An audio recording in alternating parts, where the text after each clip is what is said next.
नमस्कार प्यारे बच्चों, मेरे चैनल स्टडी लाइफ में मैं आप सबका वेलकम करती हूँ। मेरे इस वीडियो के साथ अंत तक बने रहिएगा। आइए वीडियो आरंभ करते हैं। यदि आप इस चैनल में नए हैं तो चैनल को सब्सक्राइब कर बेल आइकन को प्रेस कर दीजिए और वीडियो को शेयर करें। तो चलिए आरंभ करते हैं। आज हम पढ़ेंगे DLED प्रवेश परीक्षा से संबंधित कुछ महत्वपूर्ण प्रश्नों पर चर्चा करते हैं जो कि आपके शिक्षण अभिरुचि से रिलेटेड है। तो आइए देखते हैं। पहला क्वेश्चन है आपका, आज के वैज्ञानिक युग में, आज का जो वैज्ञानिक युग है उसमें छात्रों को आध्यात्मिकता का ज्ञान देना क्या है? ऑप्शन ए पिछड़ापन है, ऑप्शन बी आवश्यक है, ऑप्शन सी अनावश्यक है, ऑप्शन डी असंभव है। तो आज का जो वैज्ञानिक युग है उसमें छात्रों को आध्यात्मिकता का ज्ञान देना आवश्यक है। इसका राइट आंसर होगा ऑप्शन बी। चलिए बढ़ते हैं नेक्स्ट क्वेश्चन है आपका, विद्यालय के सभी कार्यक्रमों में भाग लेना चाहिए क्योंकि इससे, विद्यालय के जो सभी कार्यक्रम है उसमें भाग लेना चाहिए क्योंकि इससे क्या होता है? ऑप्शन ए सीखने का अवसर मिलता है, ऑप्शन बी व्यक्तित्व का विकास होता है, ऑप्शन सी आत्मविश्वास के विकास में सहायता मिलती है, ऑप्शन डी ये सभी। तो विद्यालय के जो सभी कार्यक्रमों में भाग लेना चाहिए क्योंकि इससे सीखने का अवसर भी मिलता है, व्यक्तित्व का विकास भी होता है, आत्मविश्वास का भी विकास होता है। तो इसका राइट आंसर होगा ऑप्शन डी। चलिए बढ़ते हैं नेक्स्ट क्वेश्चन है आपका, किसी भी विषय वस्तु को छात्रों को सरलता से सिखाने के लिए, कोई भी जो विषय वस्तु है उसको छात्रों को सरलता से सिखाने के लिए अध्यापक का सर्वप्रथम गुण होना चाहिए। क्या गुण होना चाहिए? ऑप्शन ए आत्मविश्वास होना चाहिए, ऑप्शन बी विषय वस्तु का ज्ञान होना चाहिए, ऑप्शन सी प्रभावी अभिव्यक्ति होनी चाहिए, ऑप्शन डी सहृदयता होनी चाहिए। तो किसी भी विषय वस्तु को छात्रों को सरलता से सिखाने के लिए अध्यापक का सर्वप्रथम जो गुण है वह प्रभावी अभिव्यक्ति होनी चाहिए। इसका राइट आंसर होगा ऑप्शन सी। चलिए बढ़ते हैं नेक्स्ट क्वेश्चन है आपका, विद्यालय में खेलों के आयोजन का उद्देश्य होता है। विद्यालय में जो खेल होता है उनके आयोजन का उद्देश्य क्या होता है? ऑप्शन ए छात्राओं को किसी कार्य में लगाना, ऑप्शन बी शरीर को हष्ट-पुष्ट बनाना, ऑप्शन सी प्रतियोगी खेलों के लिए तैयारी करना, ऑप्शन डी बालक का सर्वांगीण विकास करना। तो विद्यालय में खेलों के आयोजन का उद्देश्य होता है बालक का सर्वांगीण विकास करना। इसका राइट आंसर होगा ऑप्शन डी। चलिए बढ़ते हैं नेक्स्ट क्वेश्चन, एक छात्र की दृष्टि से विद्यालय में छात्र संघ संगठन के बारे में आपकी धारणा है। एक छात्र की दृष्टि से विद्यालय में छात्र संघ संगठन के बारे में आपकी धारणा क्या है? ऑप्शन ए इनसे कोई लाभ नहीं है, ऑप्शन बी विद्यालय में दादागिरी फैलती है, ऑप्शन सी शिक्षकों के अन्यायों के विरुद्ध लड़ने का एक साधन है, ऑप्शन डी छात्रों में नेतृत्व की भावना बढ़ती है। तो एक छात्र की दृष्टि से विद्यालय में छात्र संघ संगठन के बारे में धारणा यह है कि छात्रों में नेतृत्व की भावना बढ़ती है। इसका राइट आंसर होगा ऑप्शन डी। चलिए बढ़ते हैं नेक्स्ट क्वेश्चन है, शिशुओं के लिए शिशुशाला में आवश्यक है। शिशुओं के लिए शिशुशाला में क्या आवश्यक है?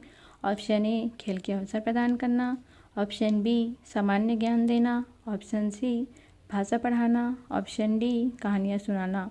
तो शिशुओं के लिए शिशुशाला में आवश्यक है वह है खेल के अवसर प्रदान करना, ताकि खेल के माध्यम से ही वो सीख सके। तो इसका राइट आंसर होगा ऑप्शन ए।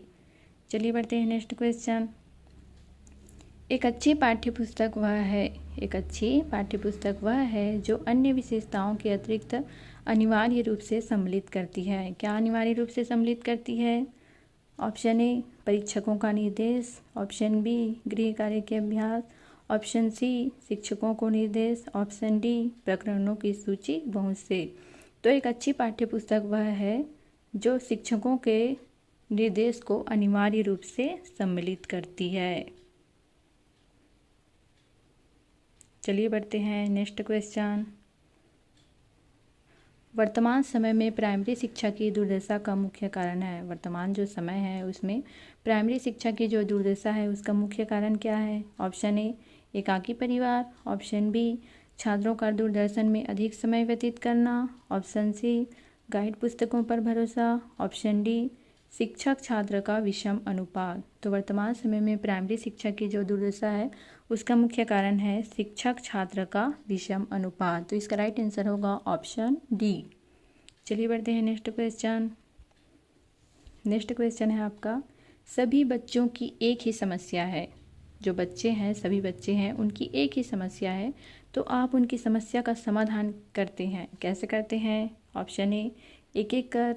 ऑप्शन बी, सामूहिक ढंग से। ऑप्शन सी, पहले छोटे बच्चों का।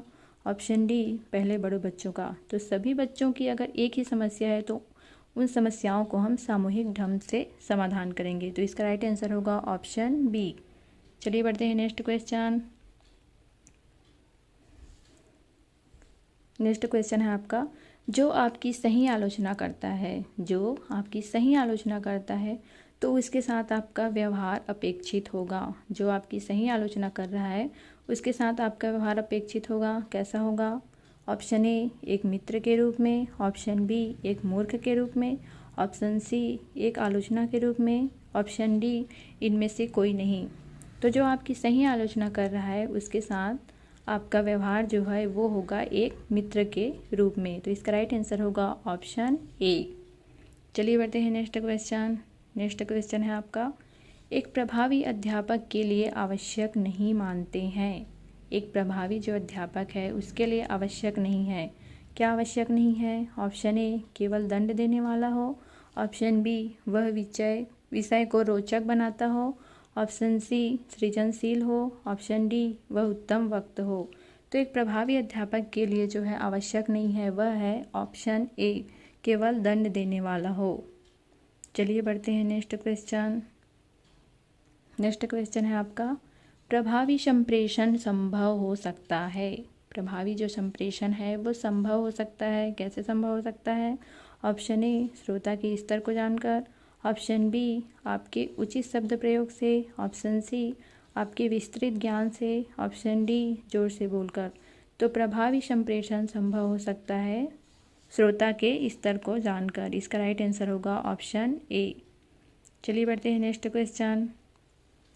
नैतिक शिक्षा का उत्तरदायित्व होना चाहिए। मोरल वैल्यूज़ का जो रिस्पॉन्सिबिलिटी है वो होना चाहिए किसके ऊपर? ऑप्शन ए, स्कूल के ऊपर। ऑप्शन बी, समाज के ऊपर। ऑप्शन सी, अभिभावक के ऊपर।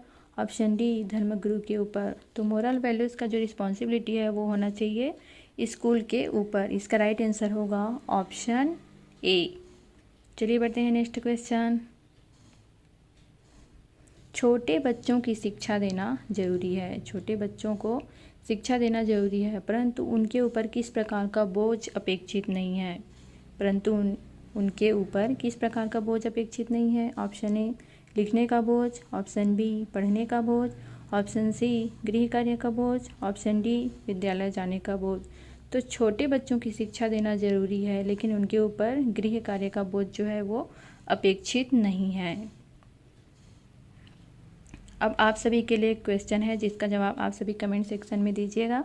क्वेश्चन है, जब आपके छात्र उन्नति करते हैं, जब आपके छात्र उन्नति करते हैं तो आप महसूस करते हैं, क्या महसूस करेंगे? ऑप्शन ए, आत्मसंतोष की भावना।